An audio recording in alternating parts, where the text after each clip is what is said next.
I just had James Clear on the podcast, and it's so interesting when you sit down with somebody who's like the habits guy, and you compare it against the neuroscience. And so there's sort of two ways into this. And James has done a magnificent job of explaining things that people can do to improve their habits and reduce bad habits.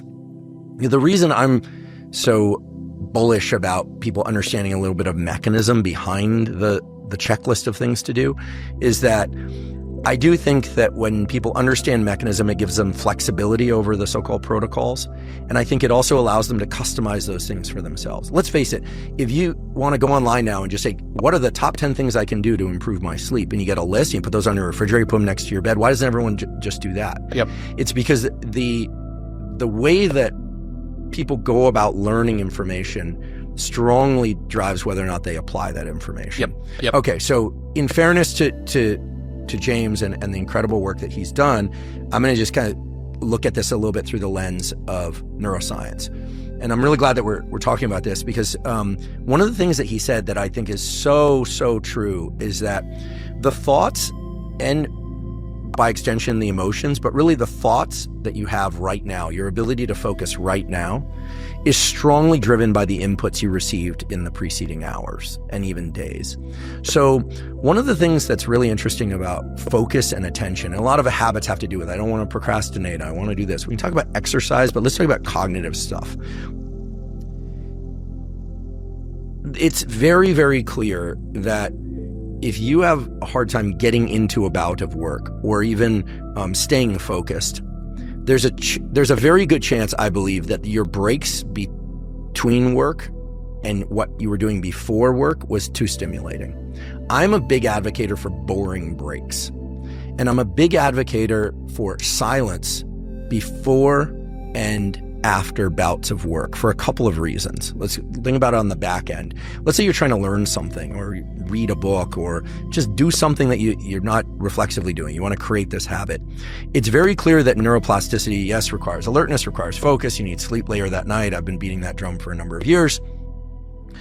It's also clear that reflection on what you were doing at some later time, just kind of like post-learning reflection, walk into your car, sitting on the plane for a second, thinking about a podcast you did earlier or something you heard or a discussion, strongly reinforces the memories and the ability to work with the memories of new information.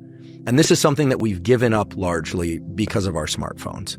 You're constantly bringing in new sensory information.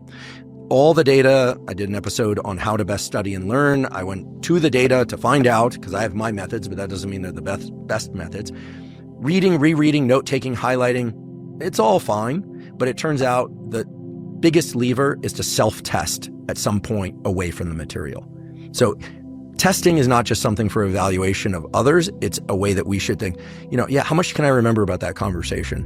What was tricky? Okay, I don't remember that piece. I'm going to go back and look it up. All learning is, and this will sound like a giant duh, but all learning is anti-forgetting. How do we know this? Because if you have people read a passage 1, 2, 3, 4, 5 times versus one time and they self-test, one time in self-testing, significantly better.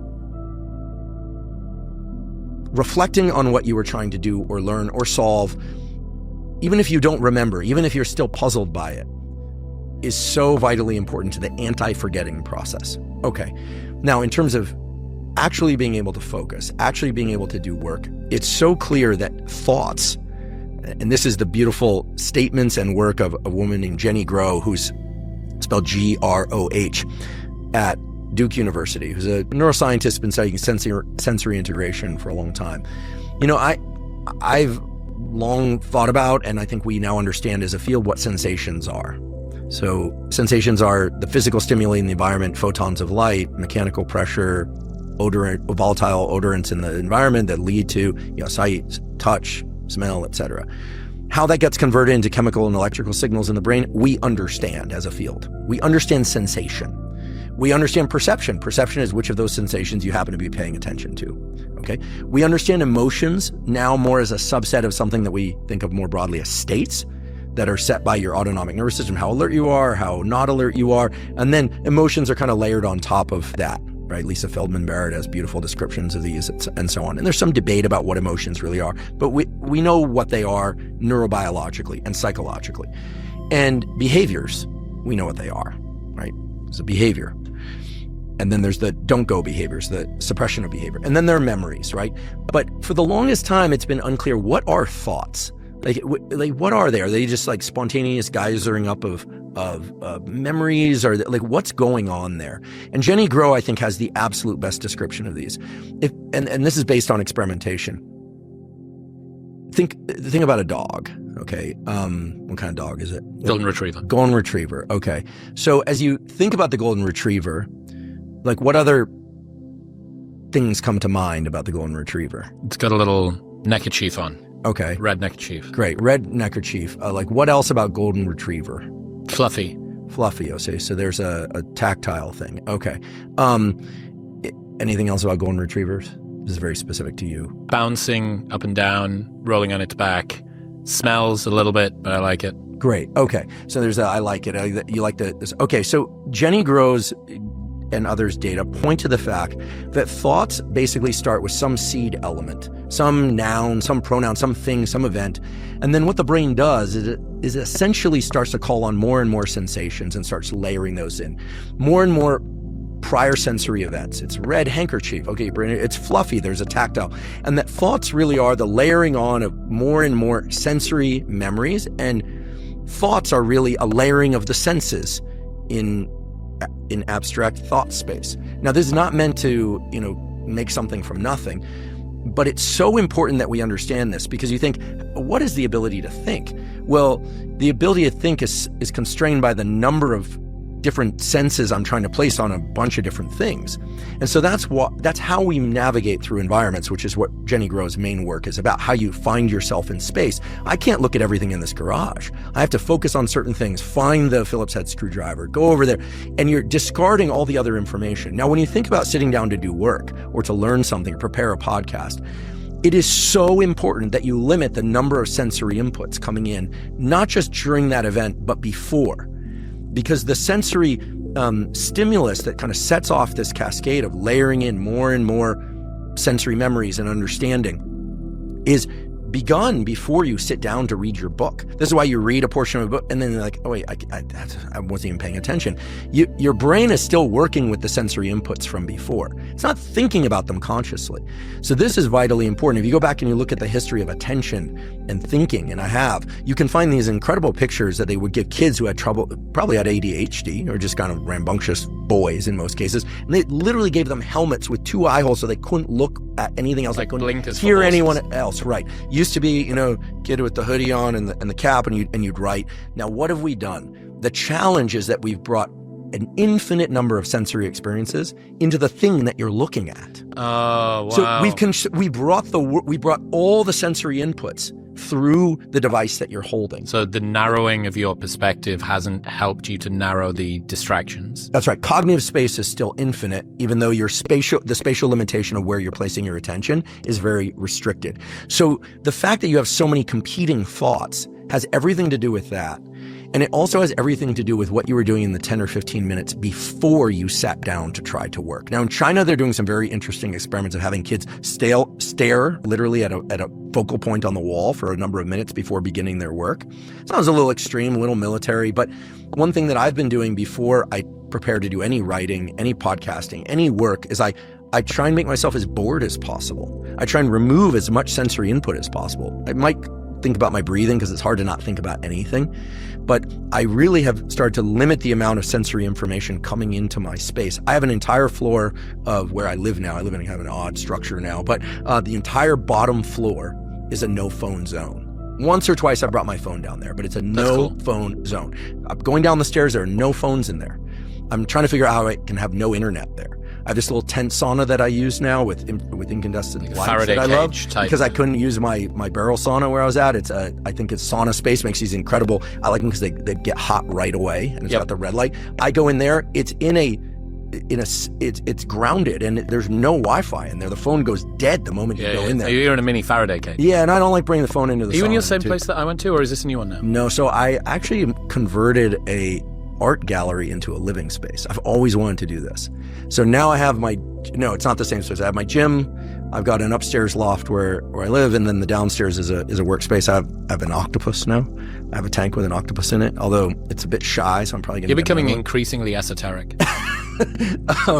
Anyway, and I have my discus fish and my gym and my I've been doing all the illustrations for my books. I spend a lot of time drawing down in the basement. I mean, I've always wanted to do this at some point. I was like, yeah, you have to live in an art gallery at some point if you're able. Mm-hmm. Okay, but that's my unique kind of weird space. But it doesn't matter if you're in an empty box. If you are not good at clearing the slate before you try and focus, you're going to have a very hard time for understandable reasons. In fact, I'm amazed that anyone can think at all. I'm amazed that anyone can focus at all. I don't believe everyone has ADHD. I think we've just not understood what thoughts are built up from. And once you understand, you go, oh yeah, it makes perfect sense. Am I supposed to walk around with my eyes closed and not take in any sensory input? No. But am I supposed to take in an infinite number of novel items through this device? In fact, Mike Easter, the author of The Comfort Crisis, told me something super scary when he came on the podcast. He said that the person who developed these the people who developed the algorithms for social media borrowed heavily from the casinos. Mm-hmm. And I didn't realize that some years ago, slot machines were like a small fraction of the total casino income, maybe like 10, 20%. Now it's 80%. And it was one guy who watched his kid playing video games who realized that the kids would play video games for hours and hours and hours, and what they were playing for was novelty. And so they switched the slot machines in casinos, on his suggestion, to, instead of just spooling numbers and fruit or whatever it was, because they're now electronic, you can get a near infinite number of combinations of novel items, and people will play while losing for novelty and think they're winning. The brain is tricked into thinking that it's winning. And so at some level, like, I love social media, teach on social media. I partake in it as a consumer and a creator there. But I think we need to really scruff ourselves and go, okay, I need to read this book. I need to write this chapter. I need to do this drawing. And you'll notice once you drop into that trench, the brain has these attractor states. It's like a ball bearing on a flat surface. As you get more into a thought trench or activity trench, it's like that ball bearing drops into what's essentially a deep valley. And it's actually hard to leave. You'll notice you're walking out, and unless you pick up your phone, you'll still be thinking about that. And this is how the brain works. The brain is not working in step functions. The brain, none of us are supposed to do the same thing all day long. And none of us are supposed to be able to think and focus easily. You just have to ride that sort of layering on of thoughts, going from bored to sensory input to deeper and deeper, and then work for bouts of 90 minutes or a couple of hours, and then give yourself a little bit of time, pause, reflect. And it doesn't mean you can't have a conversation, but people are like texting in between. It's unbelievable what we've done to hamstring ourselves against being able to think. The good news is, as Goggins would say, nowadays it's very easy to be spectacularly good in pretty much any field. You just have to do what no one else is doing. Now, he's an extreme case, and I have immense admiration for David. I mean, he's just so David, but if you want to be the best in your class at anything, or best in class at pretty much anything, it's become so much easier now. You just have to not constantly be projecting things out to the world or paying attention to what other people are doing.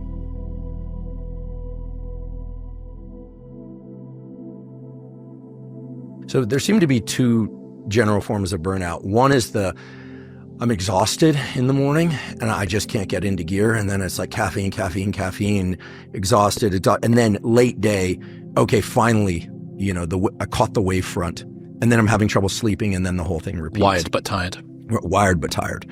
The other form of burnout is where people it's like their cortisol is like a square wave function. It's just up in the morning and all day long. It's sort of how I would describe my graduate school years, probably undergraduate, graduate school years, postdoc. I think I hit a wall during my postdoc years. So that was, that would be, 30 or 35. And then at some point you realize you just can't keep this going. And I think most entrepreneurs feel that way. At some point, you're just like, I can't do this. I mean, even the David Goggins and the Cam Hayneses, they do sleep, right? They get sleep eventually.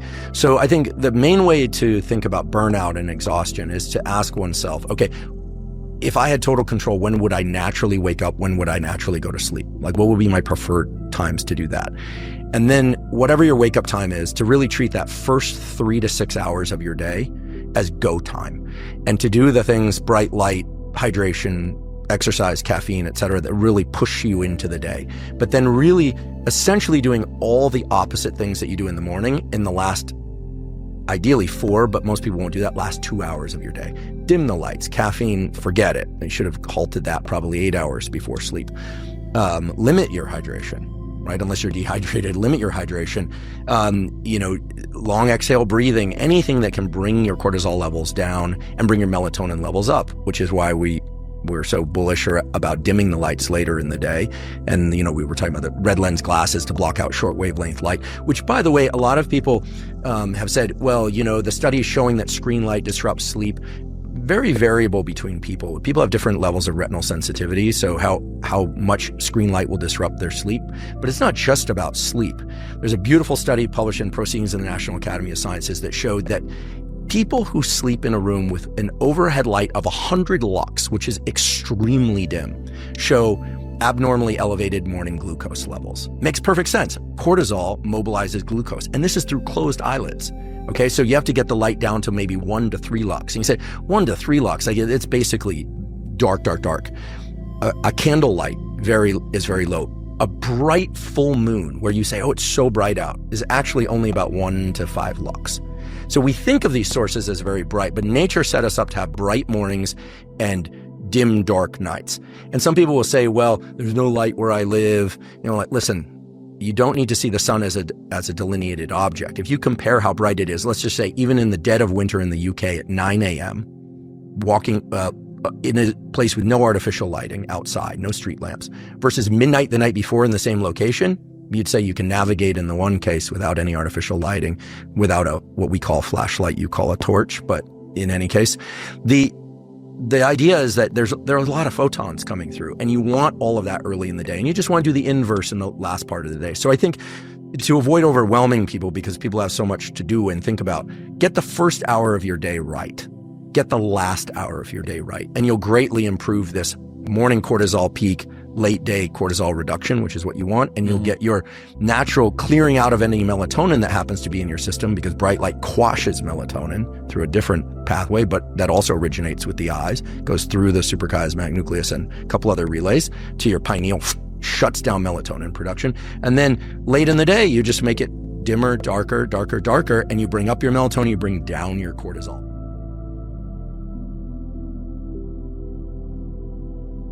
Yeah, well, one thing that I think is really important is that if somebody's very health conscious and a hard charger, they're very likely eating pretty clean. And one of the challenges for many people, not all, to falling asleep is that their starchy carbohydrate intake is just not high enough.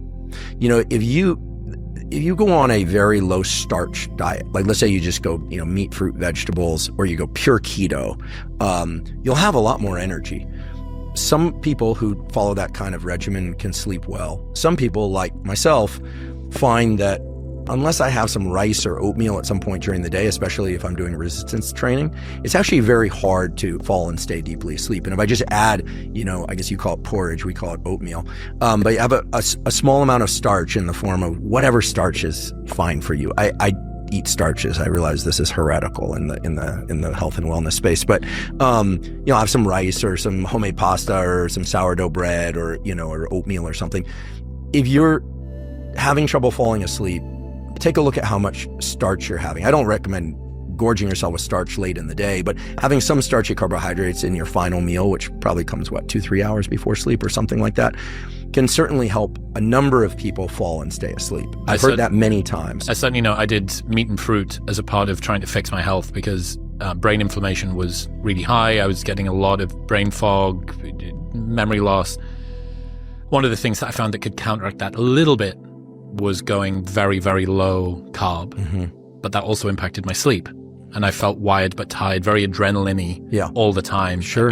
Like sort of always on, as if and my caffeine was limited as well because I was trying to limit stimulants. And I always felt on edge. Yeah. Sort of ambient anxiety thing. And it impacted my sleep fragmentation was fucking horrendous. And well, can I have a rice cake or 2 rice cakes an hour before I go to bed to try and sort of kick me into this a little bit? And experimented with a bunch of that. But yeah, it's if you are carnivore, meat and fruit, keto, I wonder what the net effect is when you account for what's happening to sleep. And I'm sure that many people can sleep well on low carb of different stripes. But I for one, couldn't. And then I'm like having to weigh this up. Like how much carbs can I have before brain inflammation makes me feel a little bit more sluggish and more tired? And I need to have some in order to make me. So that was it becomes a little bit of a devil's dance. I mean, if we return to our discussion about cortisol from earlier, cortisol's job is to deploy energy into the body and for the brain under conditions of stress or just getting up in the morning. I mean, the transition from sleep to awake is a massive state shift. It's a normal, healthy one, but it's a massive state shift in terms of mobilization requirements and thought requirements and just the ability to linearize your thought, which is nerd speak for the ability to think, not dream, right? Or be unconscious, essentially.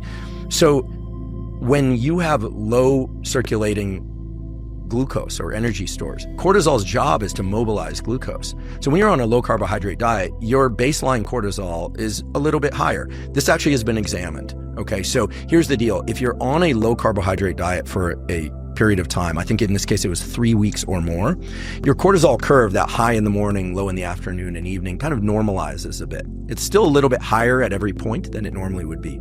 But if you suddenly switch from eating carbohydrates, when I say carbohydrates, I mean starchy carbohydrates, okay? Well, let's leave aside sugar and fructose and et cetera, which of course is a form of sugar. But if you shift from a sort of standard macronutrient distribution of, 40, 30, 30, or whatever it is, where you're eating starches to a low carbohydrate diet, your cortisol levels go up significantly. This has been explored. Over time, they normalize. So I think the important thing for people to remember is when we talk about comfort foods, people have taken that phrase to mean junk foods, pizza, ice cream. Those aren't the comfort foods that were originally described as comfort foods. The comfort foods that were coined comfort foods are starchy, warm foods, which guess what? Suppress cortisol, because when those foods are available, your brain and essentially your adrenals know that you don't have to mobilize from stored sources. It's already circulating. So it makes perfect sense. So, I mean, this is just one kind of, you asked for like what people could do. Yep, I say take a look at your nutrition. Starch. Are you exercising too late in the day? Can you move that to the morning? Can you you never want to tell people reduce the intensity because frankly, as Dorian Yates has been saying so beautifully lately, like reps in reserve are results in reserve. We could talk about that.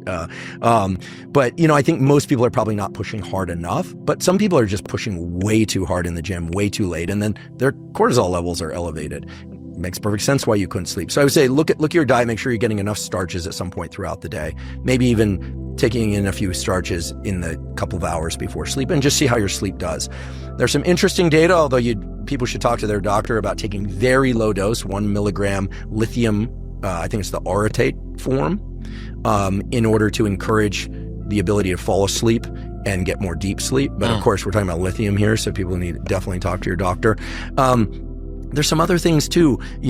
Look at your lighting environment, of course. But I think for a lot of people, the major issue with falling asleep is that they can't forget about the position of their body. And this is where the data becomes super interesting. There are some technologies that are being spun up right now, some of which I've had the opportunity to dabble with. And I have no financial relationship to, but I sure wish I did because it is so cool. Imagine a sleep mask that could put you to sleep. Okay. How would it do that? Well, it turns out that eye movements are not just present during rapid eye movement sleep, but one of the prerequisites for falling asleep is that you forget about your body position. You're not like, oh, this is uncomfortable. That doesn't belong there. You shut down what's called proprioception, your awareness of body position. So there's actually some interesting data, and here I'm kludging from a few places. I want to be fair because what I'm about to say sounds kind of kooky, but this works for many, many people who are having trouble falling asleep or getting back to sleep. You can try this tonight. I do this often. It works for me. You keep your eyes closed or you close your eyes. You move your eyes relatively slowly to one side, then the other side, one side, then the other side. Then you move your kind of dead zero for, pitch, yaw, and roll. And so anyway, I don't want to get too technical here, but if you have trouble sleeping, try what I just described a few times. Many people find that it helps them fall asleep because you stop thinking about your body position. And of course, bed coolness, room coolness, all can help. But what I just described can be very, very helpful for a number of people whose minds are racing, because if their mind is racing, you also need to give people something to do with their mind. You can't just say like, don't think about it, or stop thinking, or just go to sleep. That doesn't work. You can say just wake up, but you can't say just go to sleep. There's a weird asymmetry built into our autonomic nervous system that way.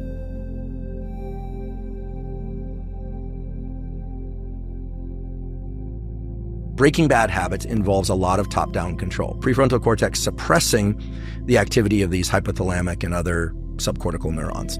And how do we know this? Well, if you want to summarize how the prefrontal cortex works, you'd say it's the shh structure in the brain. It's the no, don't reach for that cookie. It's the no, don't say that thing. It's the don't do the thing that your hypothalamus, don't do the thing. It's the don't do the thing that your hypothalamus and other structures are creating some internal activation of the autonomic nervous system, that kind of vibration of you want to do it. It smells so good. It tastes so good. You just want to. I don't know why I did it, this kind of thing. So that top-down control can be learned. And the beautiful thing, and this answers your question more directly, the beautiful thing is that at some point, that top-down control is not required anymore. Unless you do the thing you're not supposed to do, and then it requires top-down control again. Now, the reason I'm so interested these days, one of the reasons I'm so interested in spirituality and notions of God, etc., is that the virtues also, I believe, can start to arrive through things that are outside of us.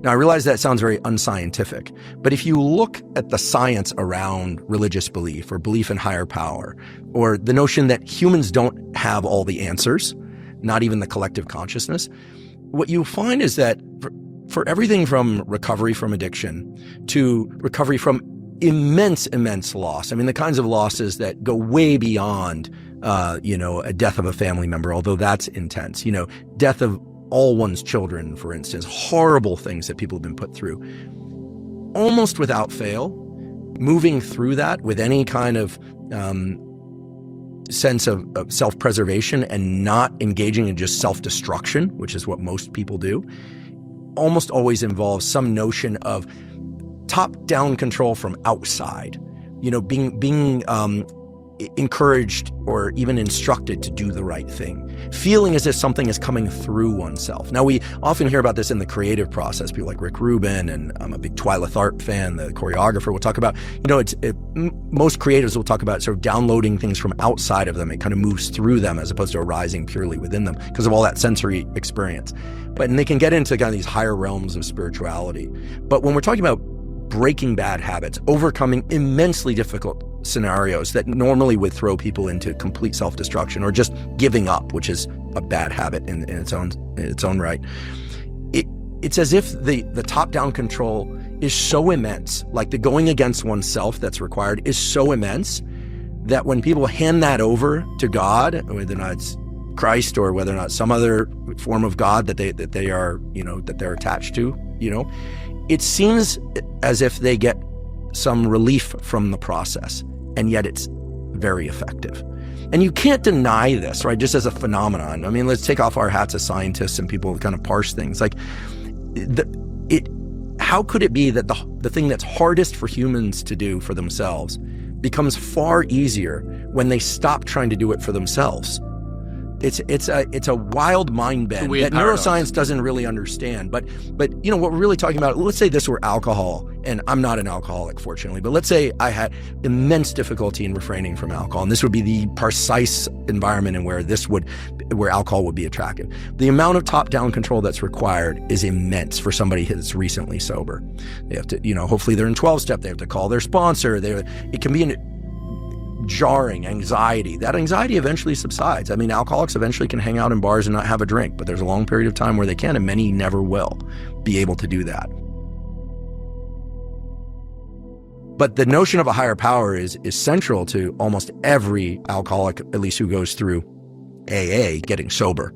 It's almost a prerequisite. And in some sense, it is a prerequisite.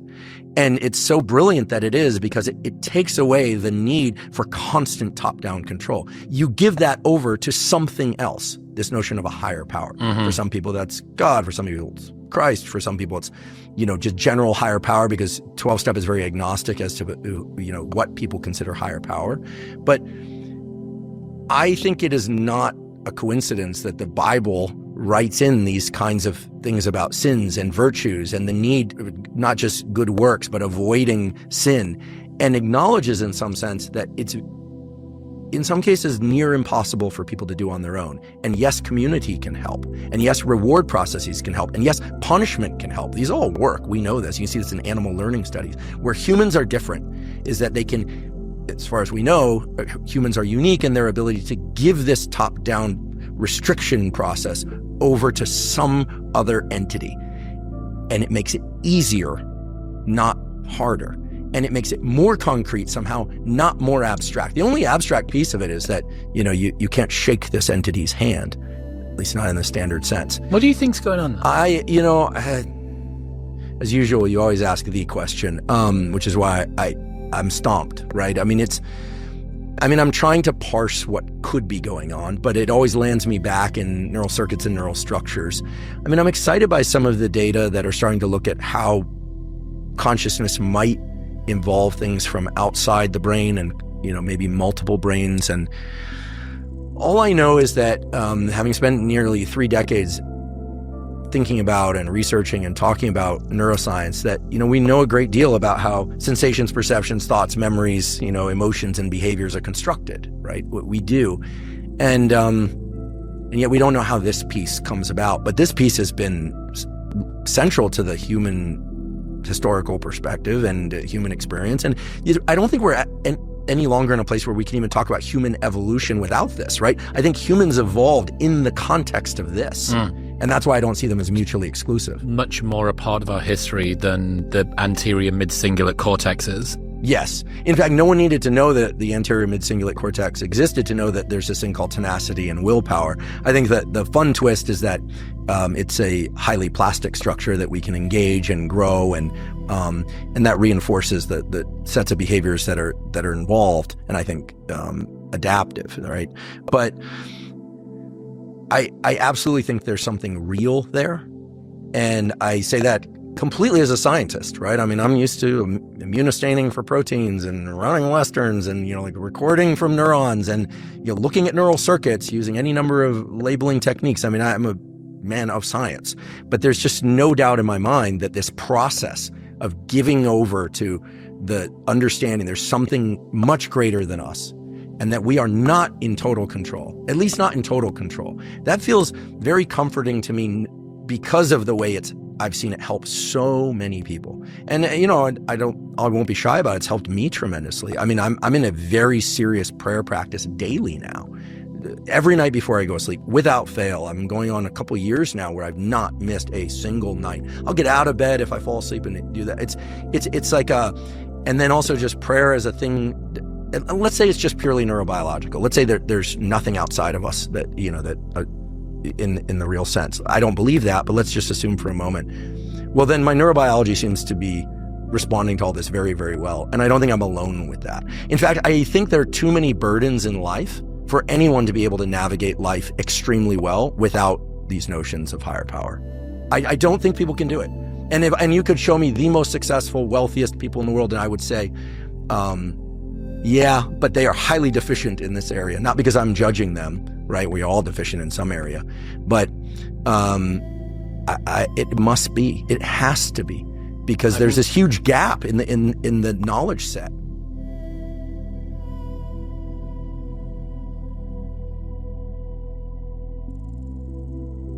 If I look back on my life, I wish I had done certain things differently. Who doesn't, right? This notion of no regrets. I wish I had made certain decisions, not others.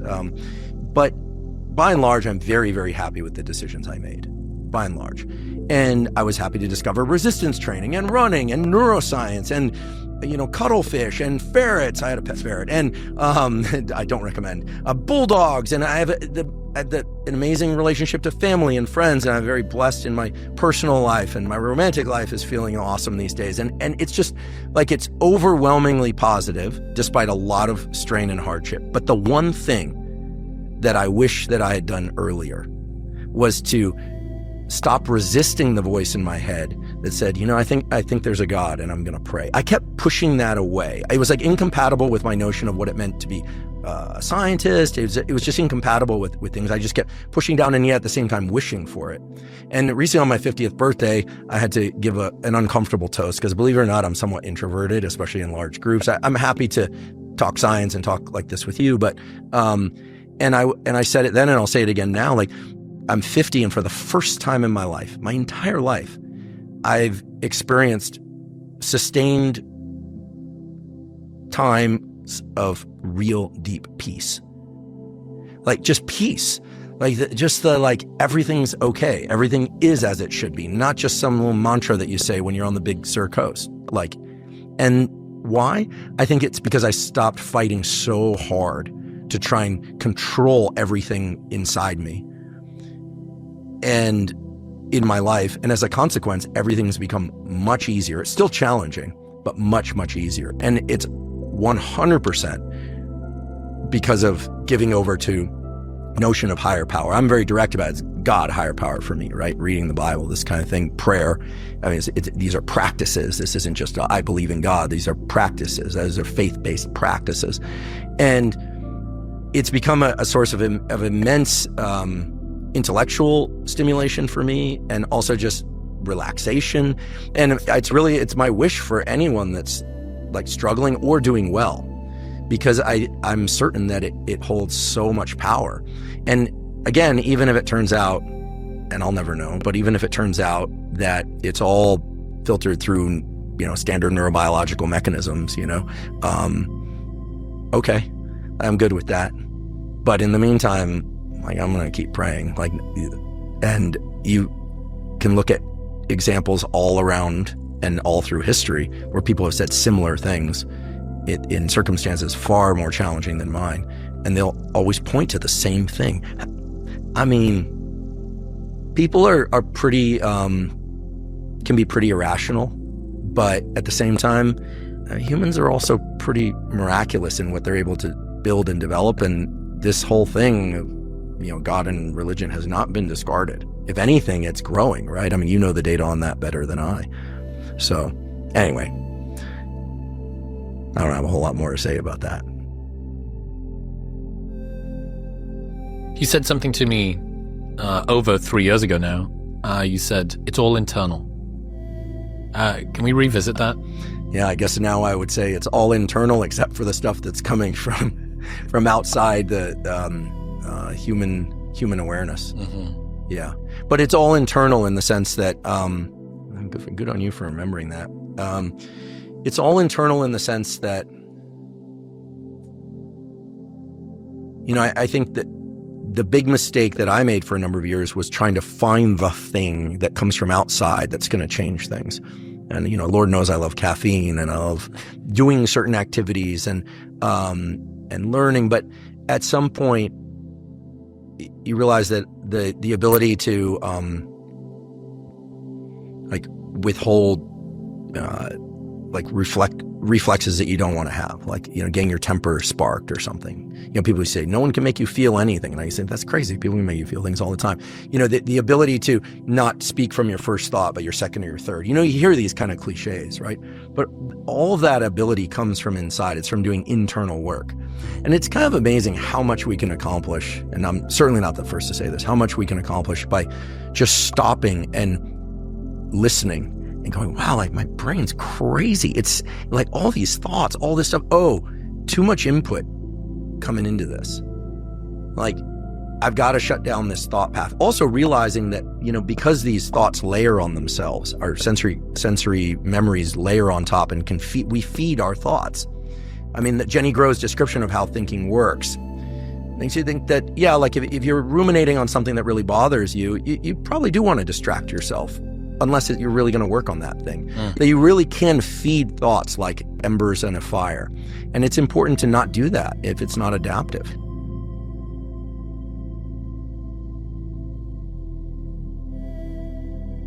If you finish a marathon in first place, nobody is coming along and dripping dopamine into the back of your brain. That's right.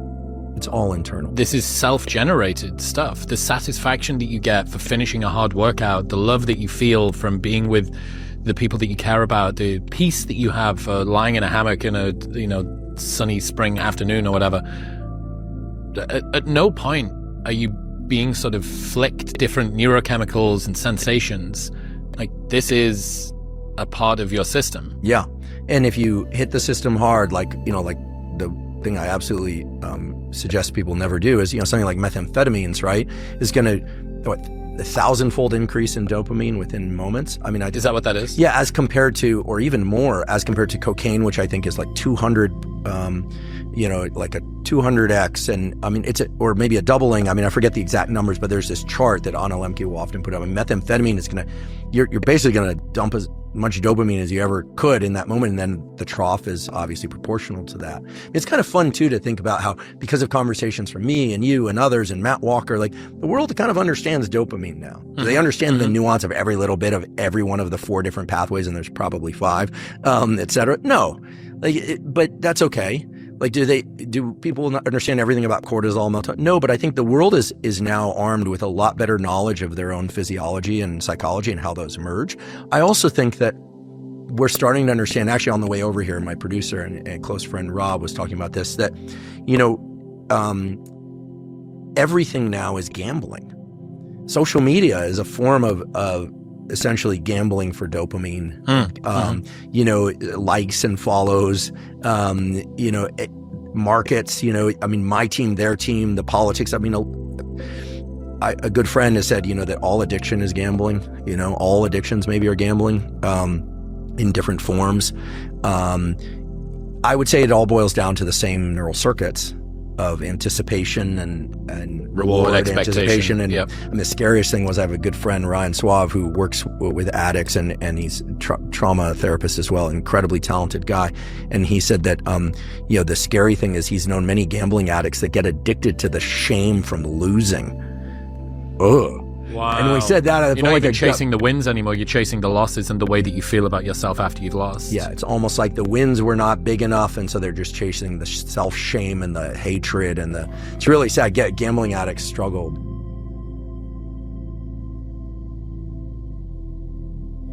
Here's the deal. I had Mike Snyder, our former chair, or maybe still current chair of genetics at Stanford. He talked about blood sugar regulation, incredibly smart guy. He's really into biomarkers, and he's almost 80. You gotta look at it. He looks like he's like 55. Mm-hmm. Incredible health. And he and I were discussing that certain forms of fiber cause inflammation in some people. Well, why a lot of people say they can't eat a lot of vegetables and this kind of thing. Some fibers inflame the gut and body of certain people. Other fibers do the opposite. Justin Sonnenberg and Christopher Gardner ran a study looking at low sugar fermented foods versus fiber effect on the gut microbiome. The outcome was very clear. Eating low sugar fermented foods decreases the so-called inflammatome, they call it, as opposed to genome, et cetera, proteome. Okay, so reduces inflammation body-wide. So eat low sugar fermented foods. Sauerkraut, the brine, kimchi, beer doesn't quite count. Kefir. What's that? Kefir, these sorts of things, yeah. So people can pick their favorite ones. I'm not a big kimchi fan, only because it's cut too coarse. If they would shred it, I would like it, but it's like I have a hard time chewing it. Dude, kefir is the hack for this. Kefir is great. I love the full-fat Bulgarian yogurt. I love Greek food, but Bulgarian yogurt makes you're Greek a Bulgarian yogurt. Supremacist when it comes to the yogurt world. Careful, you call me a Bulgarian supremacist. The Bulgarian people seem like very nice people. I've known a few. But the point was that low sugar fermented foods reduce inflammation. They support the gut microbiome in a major way. Mm-hmm. The fiber group was divided. Some people who intentionally ingested more fiber had reduced so-called inflammatome markers, inflammation, and they looked at a lot of markers. The other half had greatly increased inflammation. This is why I think people like Paul Saladino and forgive me, what was the original carnivore MD? Big guy. Forgive me. Oh, darn it. He's been on Rogan. He's big, jack dude. Fuck, he could be anybody. He's just always eating a steak. Okay. Oh, forgive me. Fuck. Okay. Yeah, okay. Yeah. Anyway, shout out to him. I think Sean Baker, Dr. Sean Baker. Yeah. Well, they talk about vegetables causing inflammation, right? I think some people do experience inflammation from vegetables. Yep. I think fiber is going to make a big comeback, but we're going to have to discern between what and Mike Snyder really understands this best. Certain types of fiber are going to help people and harm others, harm in the gentle sense, increase inflammation, which could be severe for some people, autoimmune conditions, etc. Other forms of fiber are going to be beneficial. I don't think there are any specific forms of fiber that everyone is going to tolerate well. So this is going to be an issue if fiber is the next thing. I do think fiber is critical.